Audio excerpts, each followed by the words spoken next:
Bonjour à tous, nous sommes toujours à Rio de Janeiro. Le sommet du G20 de Rio de Janeiro se termine.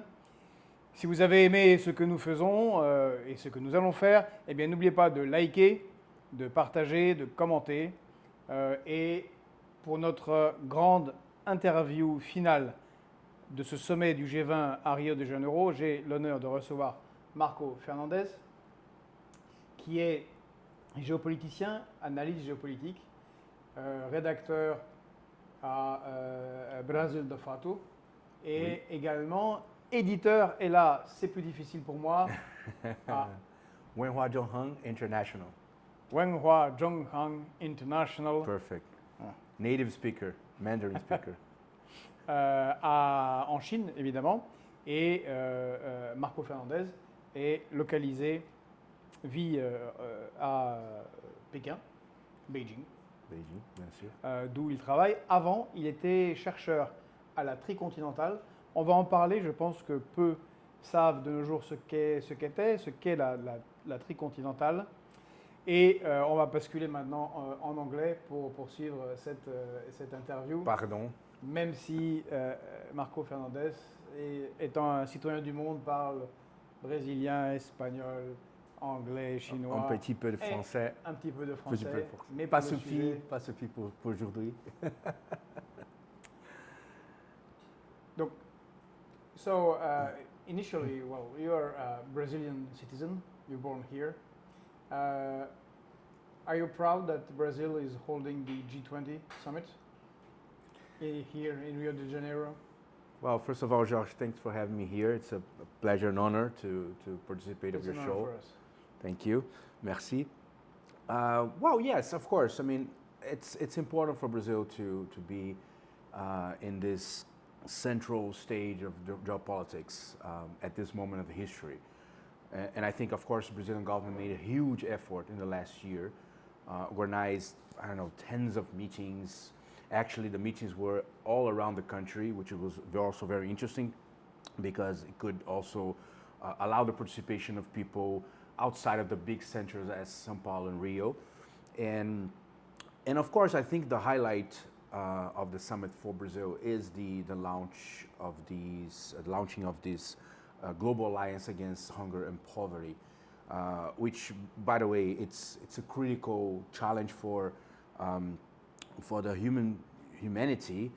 At some point, I mean, it's actually a crime that we're still living in 2024. According to FAO, the Food Agriculture Organization of the United Nations, 733 million people are suffering right now with hunger. But the same FAO says that we produce food enough to feed 14 billion people today, which is almost the double of the population of the planet Earth. Yeah.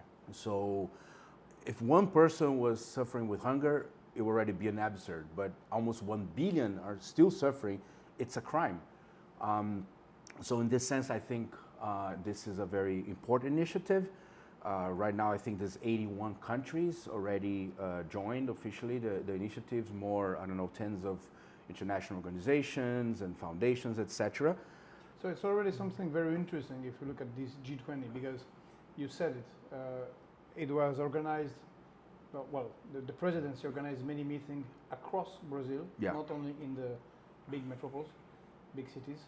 And it's also the first time that we have a G20, a social G20. Yes. So a lot of unions, associations, citizens demonstrating, proposing things. So it's a strong will of Brazil and Lula to bring real people, not only leaders, into this huge summit. Yes. Plus to invite countries that are not G20, because it was, I think, 83 countries. Many countries from Africa were not G20. So is it not like a kind of enlargement in the back of the Western countries, and like to bring more BRICS spirit into it? No, absolutely. I think, first of all, I think this is one of the characteristics of political features of President Lula, is try to be more inclusive, try to include not only rich countries but also poor countries, not only like middle class people and rich people in the country, but of course try to bring working class and lower classes and I mean working class people to the political debate. And also think it's interesting because you just mentioned BRICS, and let's remind that this is the second year in a row that we have a BRICS country chairing G20. Actually, it's the third because Indonesia is a new member, I mean, possible new member as a partner country. 2 years ago, the G20 was Indonesia. Then we had India last year. Now we have Brazil, and next year we have South Africa. So it's actually 4 countries, 4 BRICS countries in a row. And I think this also is showing the growing importance of the BRICS countries. But I think I think this initiative it's super important. But I'm still a little bit skeptical if this global alliance will really be implemented with resources, with money. This is what we need. I mean, there's interesting data. Recently, the economist Jeffrey Sachs, he made a calculation and he got to a number that we would need in the next 20 years, $175 billion a year to eradicate hunger in the planet. Which, by the way, Which again, is a lot, but not so much. Not so much. I mean, just last year, the military budget combined of all countries in the planet was $2.4 trillion. So Sachs is saying that we need $3.5 trillion in 20 years. So this is 1.5 years of military budget, and we know that 70-something% is mostly US and the NATO countries. So if we had less wars, maybe we could have nobody suffering from hunger. So I think this is, as Lula pointed yesterday, I think it's very important. Hunger is no longer a technical issue, a lack of capacity. It's a political decision. The fact that people are still hungry is political decision made by the leaders of the planet. And this is what he emphasized this morning, saying, well, it's nice to have decisions, nice writings, photos, but now we have to implement what we decided. And as you said, this is more complicated. Exactly. But that's why they proposed also something which is quite new at this level, at the G20. It's to, it's written in this G20 Brazil summary, tax the rich, which is rich, not all rich. The super rich. The super tax. It's written clearly. Tax the billionaires. Sure. Not even 1%, not even 0.1. It's 0.0001. Yes. 0.1% of the mankind, and he proposed a very low tax. It's a kind of 2% that could bring 250 billion per year, which would be fully enough. Enough for the Sachs calculation. To match Sachs calculations. But you're skeptical.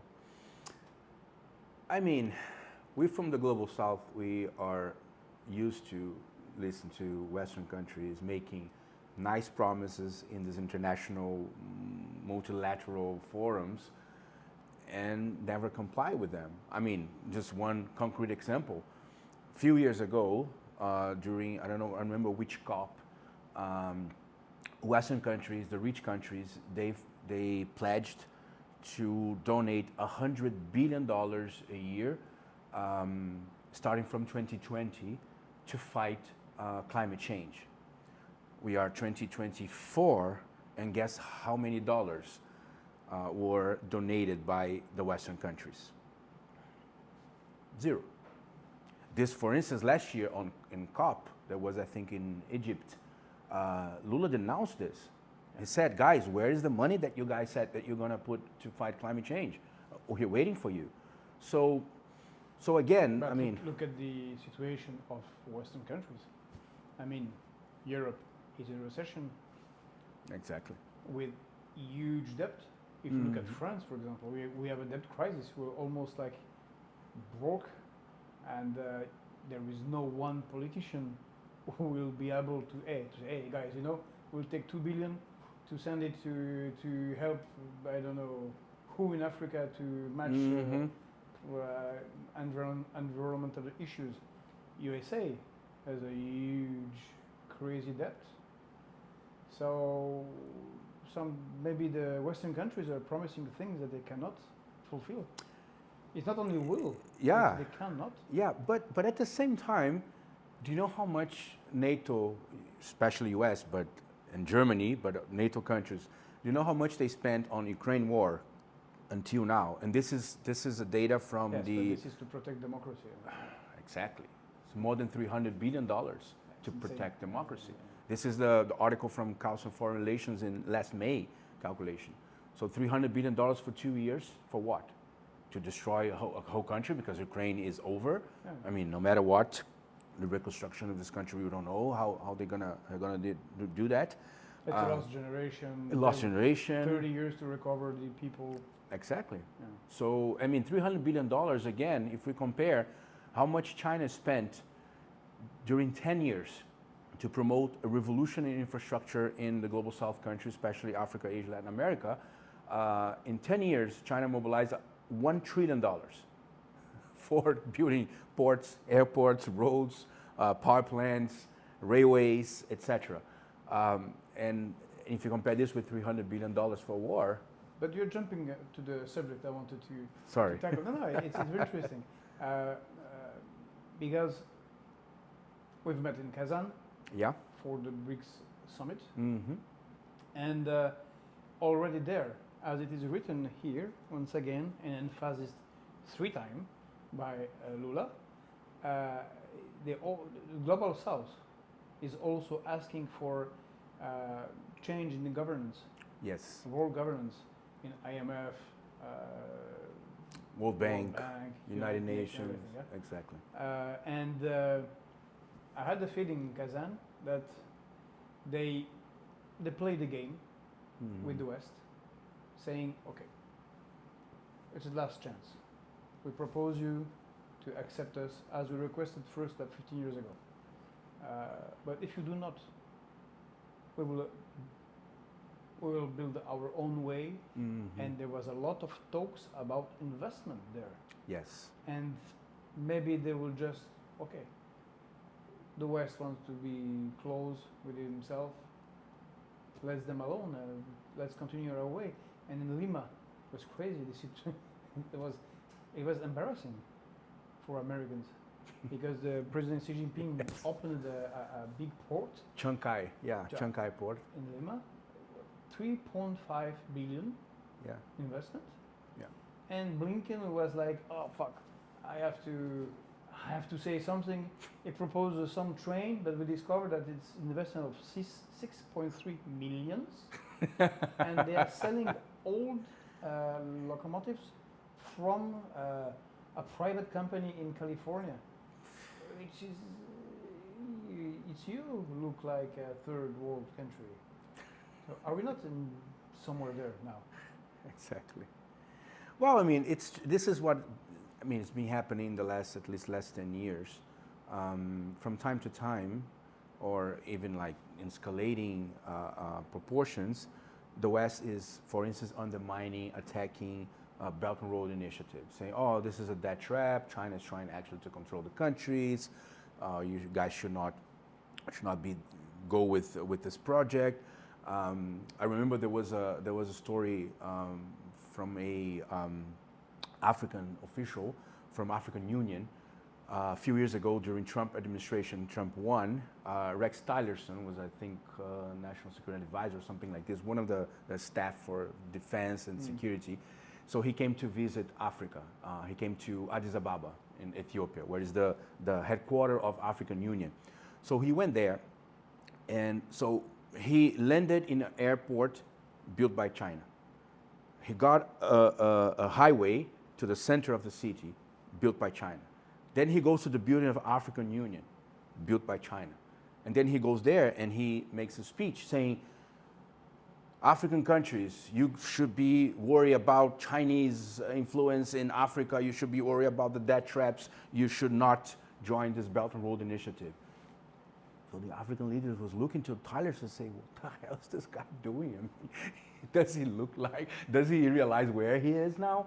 So this is the kind of discourse that, of course, it's for the global South countries, especially African countries, this sounds more and more ridiculous.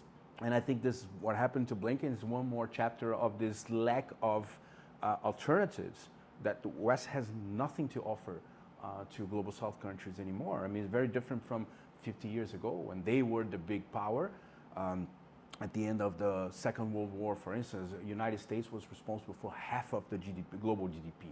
And of course, they had everything. They could offer investments, they could offer strategic partnerships, etc. But now they have other priorities. It's not a lack of money, again, because they can spend $300 billion in one war. But it's a political option. I mean, the development of the global South countries are not the priority of the White House, neither Brussels, neither Berlin or Paris or any Western countries. And I think what's happening now, as you're saying, I think BRICS countries are still, of course, trying to reform the multilateral institutions like IMF, World Bank, United Nations, but at some point, they will start building their own institutions. They already have. I mean, by the way, New Development Bank is an attempt. Still very, I would say, very far from what we need. It's 100 projects plus? Sort of. I think overall they raised, I think, around 40 billion US dollars. I mean, also in different currencies like euro, like yuans, but mostly still dollar. It's not enough. I mean, the World Bank last year they had like more than $100 billion in projects. I mean, this is what it's. I mean, in 15. Now it's 9 years for New Development Bank, it's only $40 billion. So it's not enough. The same way the contingent reserve arrangement, which is supposed to be an alternative to IMF, it was a fund, $100 billion fund that was established at the same time as the NDB, also a decision made by the summit in 2014 here in Brazil, in Fortaleza. It's also something that is not working yet. There's $100 billion there. It's supposed to be, you know, that when countries run out of international reserves of dollars, they have to go to IMF and they have to beg loans to IMF that comes with terrible conditions. It comes with, okay, you have to cut your welfare budget. Structural reforms.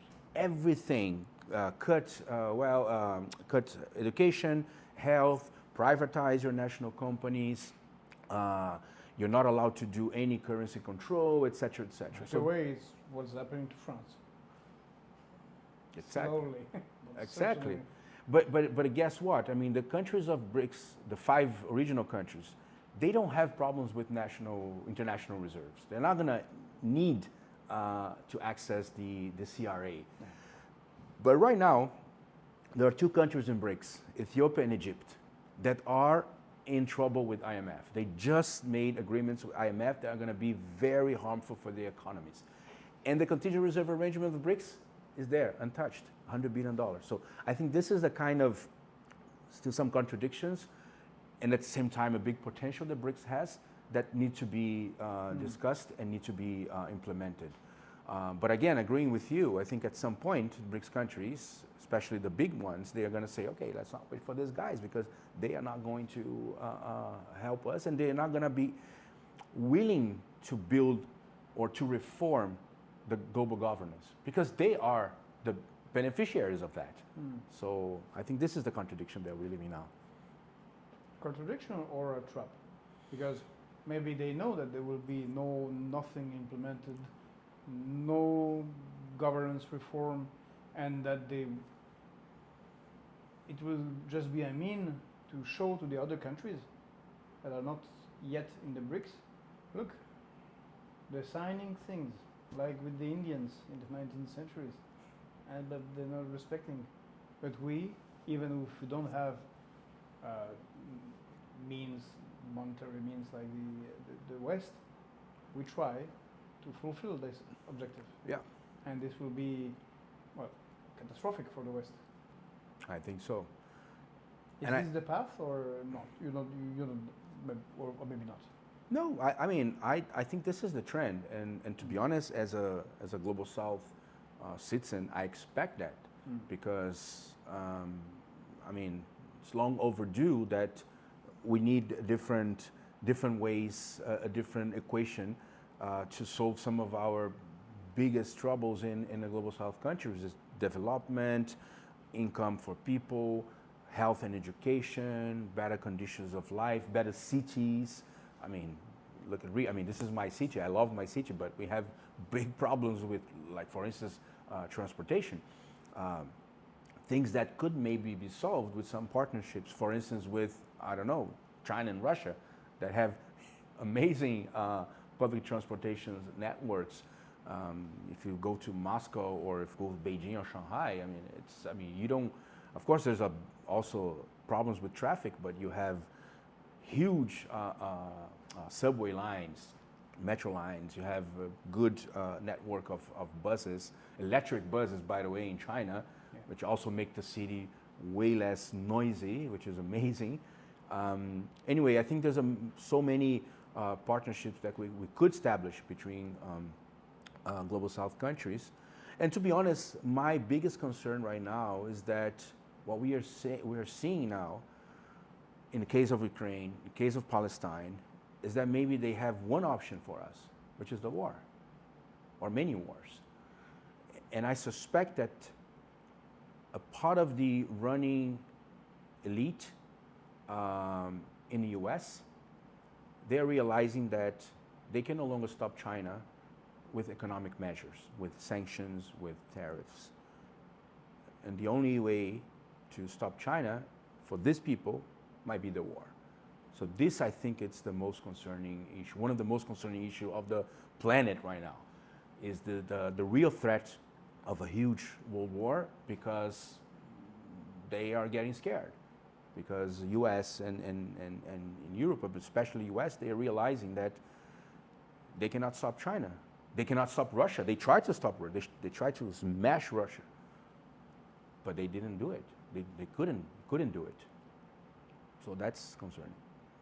So the question of war is very interesting what you're saying, because once again, a few days ago, there was this Asia Pacific Summit in Peru, in Lima, and there was a clash, kind of, between Xi Jinping, president of China, and Joe Biden, president, well, still somehow president of symbolic president of the United States. Anyway, he represented president of the United States, and in a very rare way of speaking, Xi Jinping was very hard. Mm-hmm. And he said, don't fall in the two-sided trap. Don't start a war. It was the terms. Well, the two-sided trap, for those who don't know, it's a theory in international relations when the strongest country is afraid of the rise of the second one, and it starts a war. Mm-hmm. So, and that's exactly what you're saying. It's a risk of two-sided trap, because United States realizing that they can't block economically Russia, so no way. Let alone China. China, it will be funny, even to start. But even if they're trying, but it doesn't work at all. And Xi Jinping said clearly that there is now 4 red lines. Mm-hmm. Do not cross them. Stop patronizing us.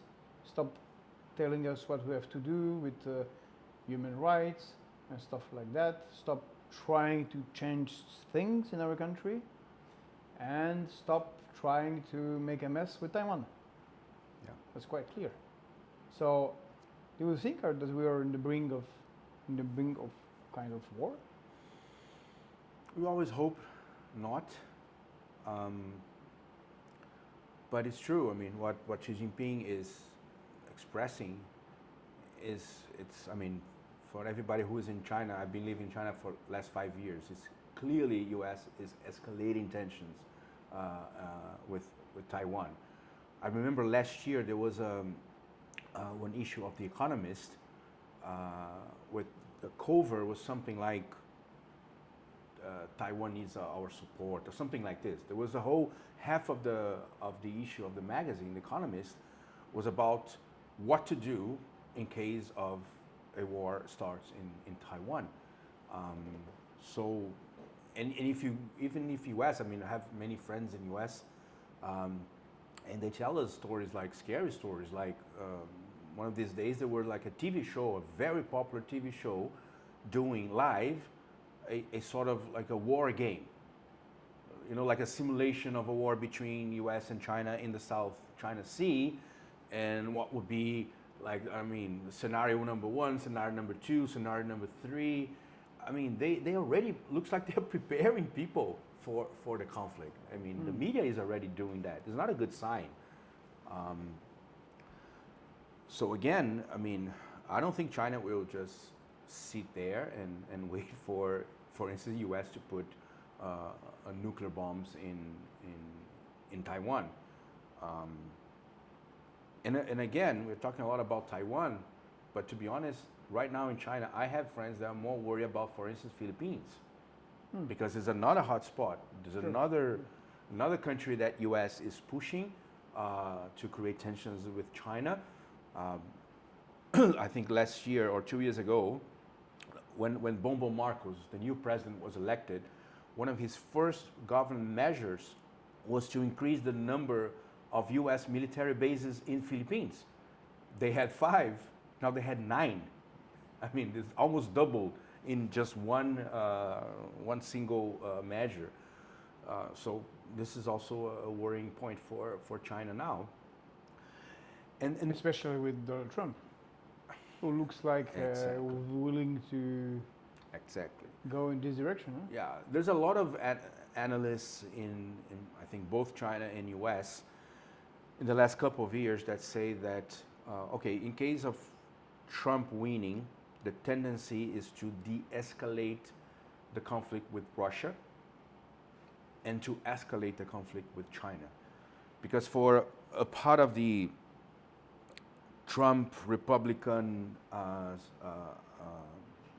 elite, they believe that, some of them believe that is a waste of energy, money, and time to go for a war against Russia, as they have been doing as the Democrats decided. Because the real threat is not Russia, it's China. In a certain way, they are right. Economically, technologically, the real threat is China. Henry Kissinger was his line of conduct.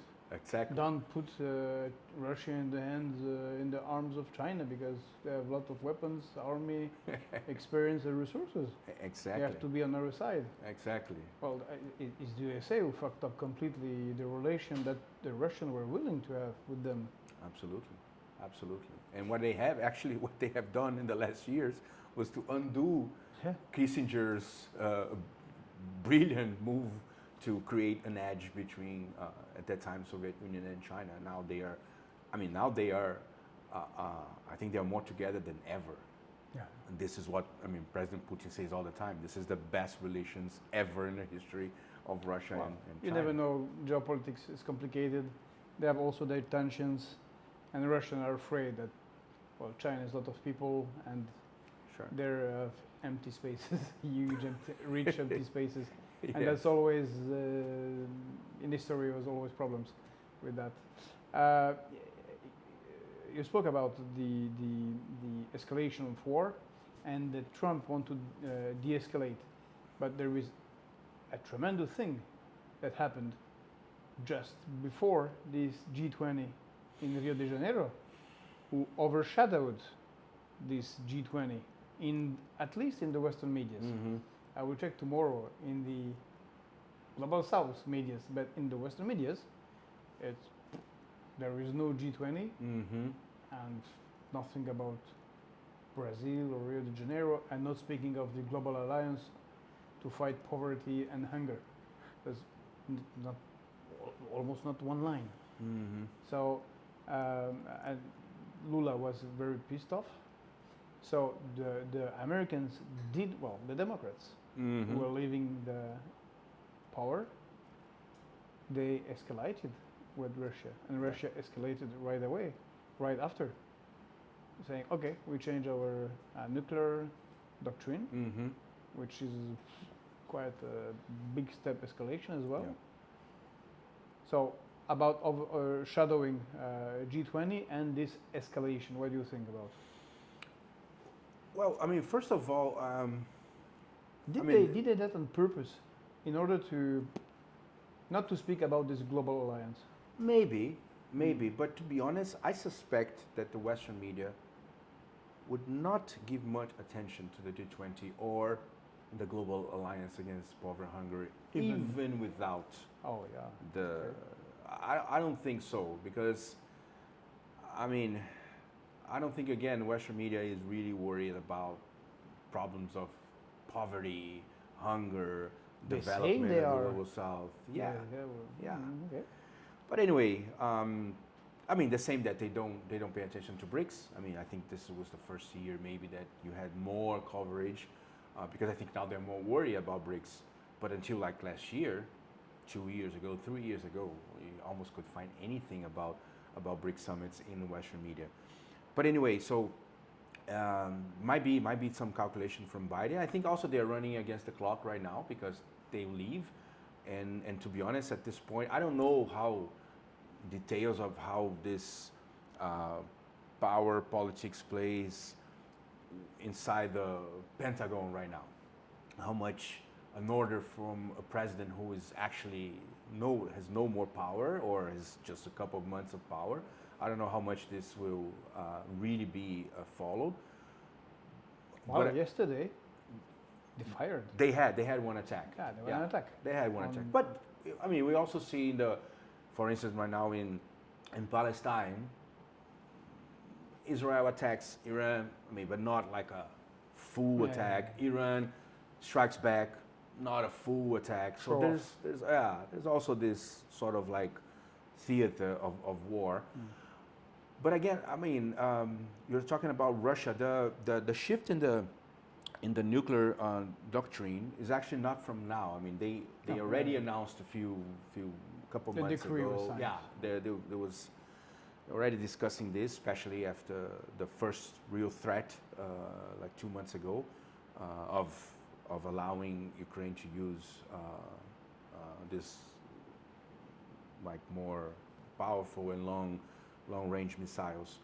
So let's see. I mean, again, it's unpredictable what's gonna happen in the next months, especially with the situation in the U.S. now, with this crazy situation of a incoming president and Biden was sort of like symbolic, but we don't know. I mean, Yeah, but it was about what you said regarding the Trump strategy of de-escalation. Well, supposedly de-escalation with Russia in order to escalate with China. So the Democrats are putting him a banana in the fields and exactly. deal now with the situation. Yes, it's very very possible that this is one of the elements of the situation. You know very well China, and we said what's happened in Lima between Biden and Xi Jinping. You've seen that clash yesterday in the G20 summit. Prime Minister of Great Britain, Keir Starmer, started when there was the medias saying to Xi Jinping, we have concerns about the situation in Hong Kong regarding human rights. And it was a scandal. And they did exactly. They crossed one right away. 2 days after Xi Jinping said, you do not cross these 4 lines. Well, it's not USA, it's Great Britain, but it's almost the same. They just crossed the line in front of everybody. Oh, you have issues and we are very concerned. What do you think about that? It's provocation in the middle of G20. Yeah, it's weird because I remember like maybe a couple of weeks ago, even less than that, I saw in Financial Times some declaration from Starmer saying that, we're trying to de-escalate or to cool down the relations with China. And then he does the opposite here in the G20 in front of the camera. So, I mean, this might be one more provocation, might be something also coordinated with the Democrats. But again, it's such disrespectful. I mean, at this point, I mean, you don't do this in an event like that, where. Except if you have a purpose. Yeah, absolutely. I mean, but come on, how can UK talk anything about Hong Kong? I mean, they started a war in Hong Kong in 1840, and I don't know if everybody knows the story, but they were trafficking drugs to China, opium. China said, the emperor said, no more drugs in our country, and then the British go there and invade Hong Kong and invade other parts of south of China to say, we are going to sell you opium, we are going to traffic drugs. So they started this war. They stole a territory called Hong Kong for 156 years, and now they're worried about human rights in Hong Kong. Come on, this is such a hypocritical discourse that, I mean, and it's a pity that it's still so strong in the West, but I don't think in the global South countries or the majority of global South countries, this kind of provocations, I don't think people are buying anymore. It's very interesting because the Indian director of the Tricontinental had yesterday a very hard reaction regarding, he said the same thing like you, but he made it in a tweet. Oh, great, Vijay Prashad. Yeah, exactly. Yes. 2 million people saw it. He said, how dare you? Your ancestors were drug dealers, started a war with China, stealing country, and how dare you? It's not your concern at all. But it's, once again, it's like Xi Jinping in Lima. It's rare. Yeah. And by the way, it's your former organization, yeah? Yeah, sure. With whom you worked. And I mean, just to be honest, I didn't see Vijay's tweet, but again, we're both historians, so this is it's simple. Yeah. It's a simple answer for such a stupid statement from Starmer. Yes, but I wanted to have your thoughts and your ideas about this because in Lima, once again, the saying "don't cross," and 2 days after the crossing. I mean, the West, England, but what may be the reaction of China to be like snapped in front of everybody? I think that Xi Jinping hates that a lot. Yeah, but you know what? They are so used to this already because it's almost every week you have, in the last 3-4 years, you have some kind of stupid comments from Western leaders, some kind of attacks against China, fake news. And again, I mean, you're saying like what was happening in APEC? The real deal in APEC was the inauguration of a huge port, $3.5 billion, as you said, Chancay Port, who actually has the potential to promote a revolution in trade in Brazil. Because, right now, Brazilian railways are not connected to the Chancay Port yet. This is one of the projects that are being discussed between Brazilian and Chinese government. Because Brazil wants to make this connection, of course. It would be a revolution. It would save at least 7,000 kilometers of freights, of ship routes between Brazil. Because right now, Brazil, we go through the Atlantic, we circumvent Africa, and then we go to China. Yeah. Imagine if we can just get a railway, connect with Chancay Port in Peru, and from there shipping to China through the Pacific. This would be at least 5,000 kilometers less of freights between Brazil and China. So, of course, they are not happy. US are not happy. By the way, you could put the old American locomotives on this railway. Yes, I think we'd rather get some high-speed trains from China, some Gaotian from China. I think it will fit more our necessities right now.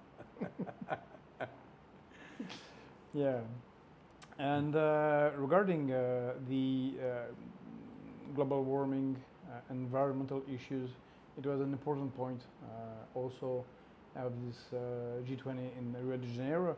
And this morning, once again, Lula was not pissed off because head of state, but he was also hard. He said, "Well, now is the time. If we don't act now, really, and just talk in COPs, because he was quite saying that the COP29 was not successful, and next year it will be in Belém, here again in Brazil." And he said, we have to do now something. And he requested, I don't know what he mean with that, real control and change in the institutions like United Nations to have a real control. And once again, these are nice thoughts from Lula, because how to implement control over, I don't know, Donald Trump, who wants to get out of the COP21 and said, well, I think it words were fuck off. So how we control that guy? I mean, United States. You get a Sure. sip. I do the same.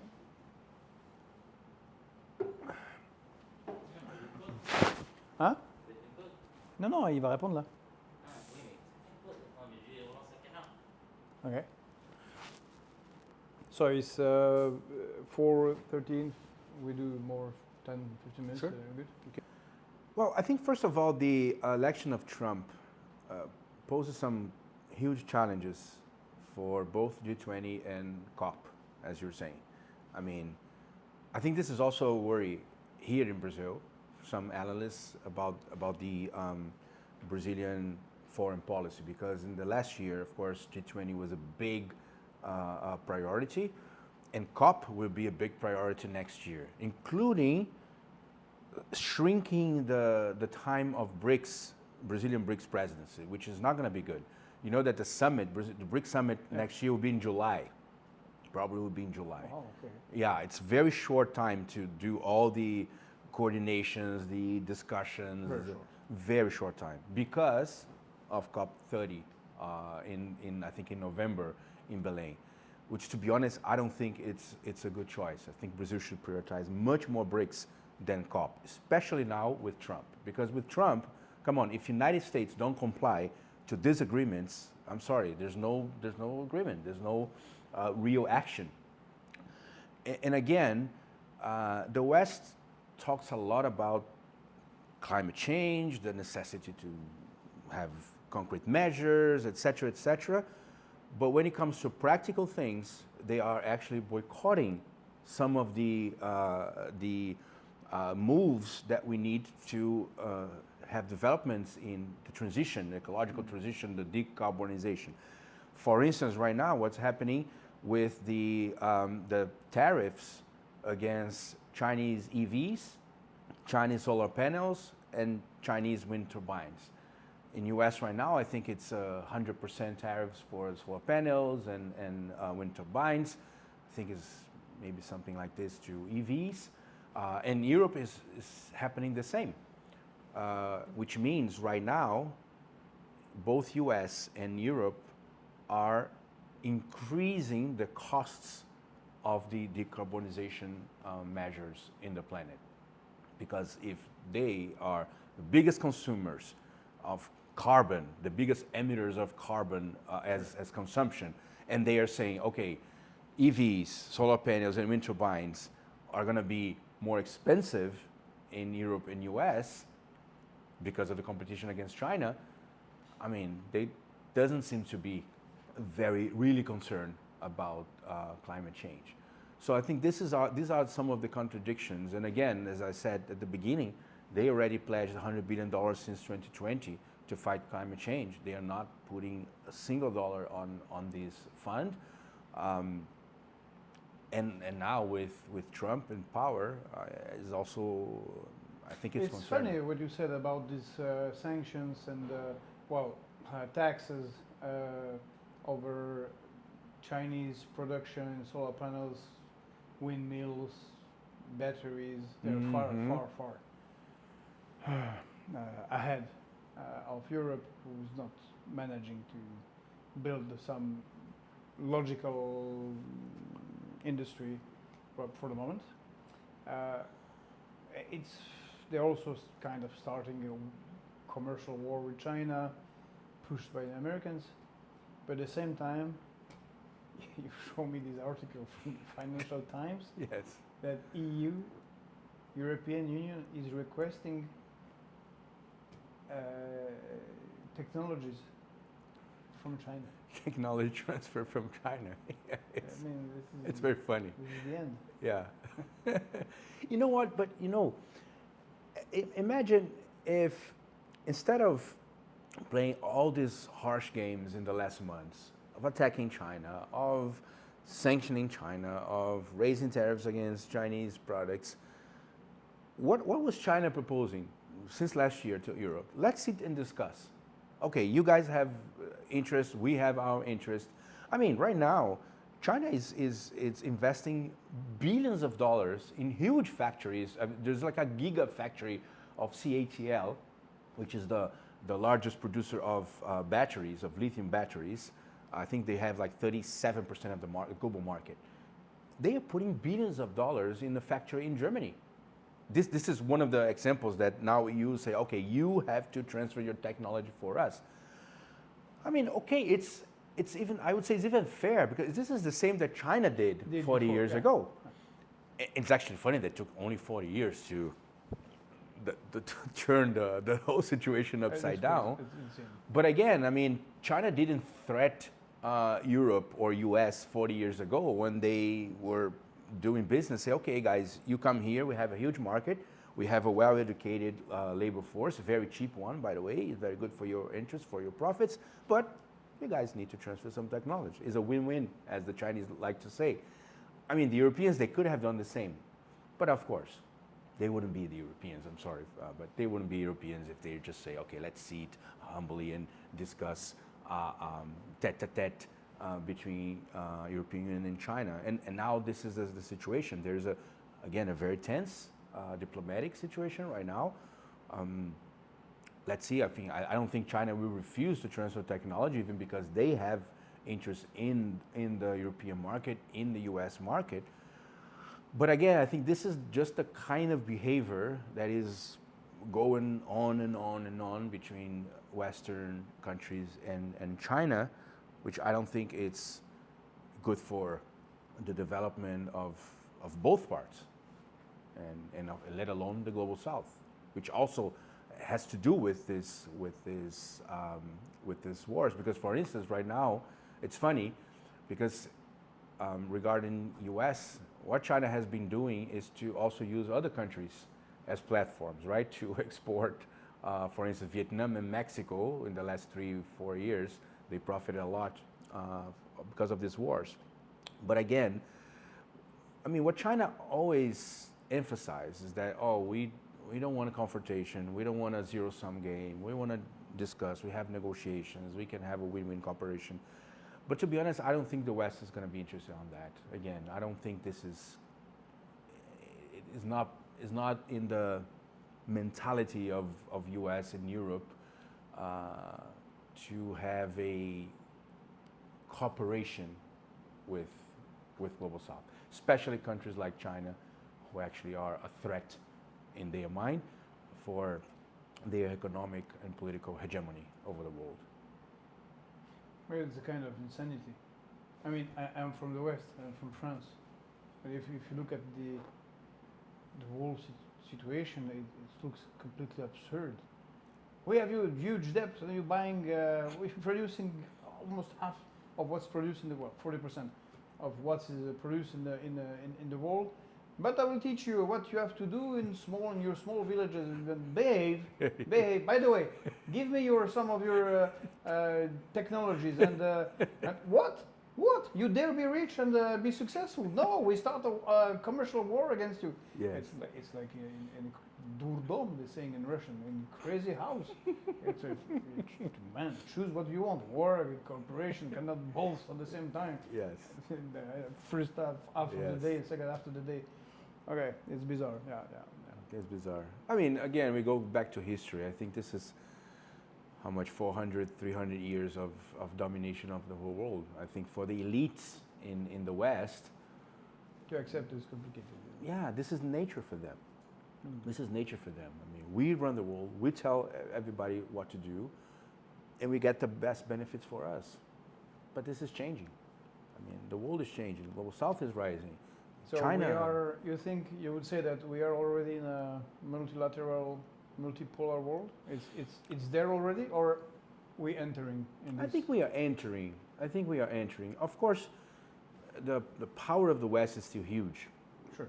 Especially military, and Well, technology, somehow in the United States. yeah, of course, and I would say in the battle of ideas, in media.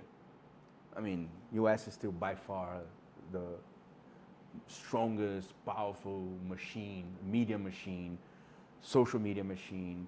So of course they have the power to manipulate narratives, to build like fake news narratives, and this become reality. So of course that there's still I think there's still a long way for the global south and for the construction of this so-called multipolarity. But again, I mean, if you go to the numbers, there's already things that are unique. For instance, I was seeing some numbers about the comparison between Soviet Union and US in terms of GDP, PPP. So the peak of Soviet economy was in 1975, when Soviet Union's GDP PPP was equivalent of 58% of US GDP.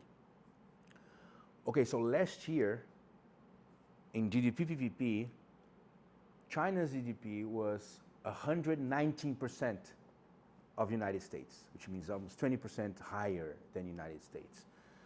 So this never happened before. Yeah. In 500 years of domination of the West over the planet, never an economy of a non-developed, non-Western, non-white country had such a strong economic clout compared to US. So this is the kind of things that makes US elite scared and angry, because they're seeing, they're feeling the heat that China is in a new position right now. And if you go to technology, I mean, if you go to all the data, for instance, about the papers about high-end technology papers are all over the world since 2022, for instance, Chinese papers are more mentioned, quoted than US. This is, again, first time in history. So there's many examples of that, of how much China is surpassing US in many fields of knowledge of the economy. And since many years, when the Americans are winning the international mathematics competition, it's Chinese American. Exactly. And one crazy thing that is happening, George, is, I don't know if you saw this, but in the last 10 years, 20,000 Chinese American scientists left US.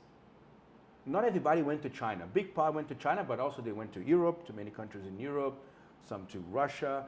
But this is a new trend. Is a trend because of all the Asian hate, prejudice, attacks on media all the times, attacks on the street, especially since Trump administration. So people are just going back. I mean, recently, if you read Chinese news, in the last month or 2 months, couple of months, you got two top scientists, Chinese scientists that were working in US. I think one from nanotechnologies and another one, maybe physics, something like that. Two top scientists, they've been working in US for 20 years. They just came back to China. They're gonna work in Chinese universities now. And even the guy, I forgot his name, but he's the top chemistry scientist in the world, the most quoted, the most mentioned, is American guy. He was persecuted by this China's initiative that was created by Trump to survey the espionage for China. So this guy, he was accused, the scientist, he was accused of being China's spy, but it's bullshit. He was just making a joint research project which had money from China and US. So he was persecuted. And then he, after like, I don't know, 2 years, he proved he was innocent. And his first decision is like, I'm going to China. No way I'm gonna still work in US after this humiliation that I have just experienced here in my country, because he's an American guy. And now he's gonna work in either Hong Kong or in China's mainland. So this is what's happening. I mean, even in this situation, it's insane what the U.S. is doing. It's suicidal, because it's just giving more ammunition to their adversaries, which is China. So, anyway. So let's hope we'll not fail in Thucydides' trap. Yes, absolutely. Regarding everything you said. Absolutely. I think that Xi Jinping chose the right words. Yeah, absolutely. Don't all of us fail in the Thucydides trap. Yeah. Well, thank you Hopefully. very much, Marco. It was very, very insightful, very interesting. And if you agree, we may continue these talks on our Fréquence Populaire. Oh, absolutely.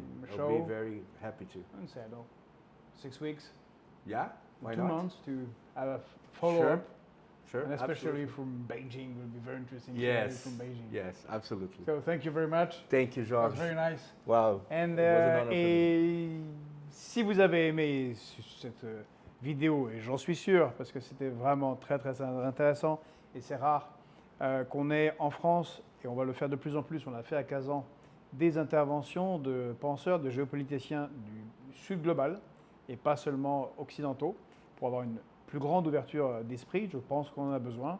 Eh bien, si vous avez aimé, n'oubliez pas de liker, de commenter, si vous avez des questions, des propositions d'intervenants, mais n'hésitez pas à le faire. Et bien sûr, partagez. Et puis surtout, si vous ne l'avez pas fait, abonnez-vous à nos comptes YouTube, Twitter, Telegram et tous les autres. Et puis, suivez ce que nous faisons. On vous donne un rendez-vous très, très bientôt. À bientôt.